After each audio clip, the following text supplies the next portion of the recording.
Hi guys. So my name is Jennifer, aka Jen the Media Girl. Um I want to talk about insecurity. I'm not the type to talk much on social media, but you see this current issue, I feel everyone has to add their own voice because um especially for those in diaspora, those in Nigeria and those in diaspora, because if the country is ruined, you're not going to have any country to come back to. Um, Based on some of the latest developments, um,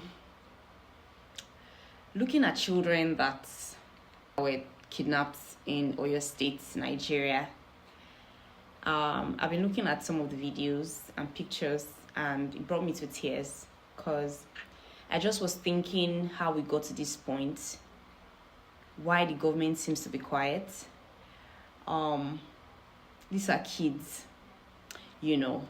kids that left their homes thinking they would return back to their parents, and they were picked up. Recently, I heard one of the kids died. I think the child was sick prior to when she was kidnapped, and died in captivity. This is sad. I also saw how some of them were tortured. I can't even believe that we have gotten to the point where this is happening, and it seems like the government is quiet. I don't know why that is happening. They are not, and even we as Nigerians, we citizens, we are not angry enough. We're not speaking enough. This can't keep happening. When they feel the rage, they are going to do something about it. It seems like only when the rich is kidnapped is when something is being done about it. If you're poor, nobody really cares about you being in captivity. And then the next day, people move on with their businesses. So this is the time to speak up. 2027 election is fast approaching. Get your PVC votes. Let our votes count. We all see what is going on. And like I've said, we are not angry enough in Nigeria. We are not involved as Nigerians, and this is the time to speak. This is how countries slowly move into things that they can't recognize anymore. And it's beginning to happen in Nigeria. Like every day, bandits are literally kidnapping citizens and making demands from the government to implement certain laws that we don't understand. So if you're not speaking up now, there's no better time to even speak up. This is the time. So I am imploring all Nigerians, both young and old, to start to talk about it. If we have to protest, that might just be it. We can't just keep sitting down and folding at the arms, and the country is being torn apart by certain individuals. This is the time to speak. It has to be a continuous struggle for a better country, a better Nigeria. I've noticed that there's this trend of Nigerians being quiet. They kidnap people today. Look at that, the Plateau incident that happened. Or is it the one in Borno, or some of these northern states? It happens today and we move on like nothing has happened. Like it's becoming normal. And this is not normal at all. This is how countries fall. This is how wars start. This is how countries divide. When the citizens seem to be quiet, we can't normalize this.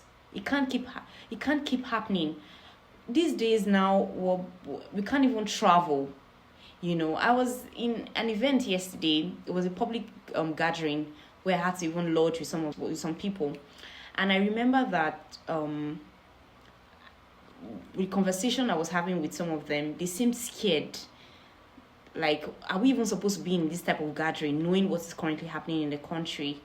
It's so sad, and I feel like if we don't, because now social media, now we all post pictures, we're all happy and all of that, and things are happening, and we're not speaking up. Everybody's minding their business. As long as my family and I were not affected, I'm not bothered. And I think the reason why this is eating close to home is because my dad was kidnapped several years ago, and I know how we felt, when that happened. It was not a funny period. And I think that is why I'm speaking up about this now, that we can't just be quiet. In whatever you do now, whatever you're posting, make sure you're involved. Post something about it. Let them know we're angry. And when things are even getting better, doesn't mean we should stop speaking about it. And we have to kill that spirit of moving on, when things have happened. We have to act on those issues and make sure that they don't repeat themselves. That's how a country can get better.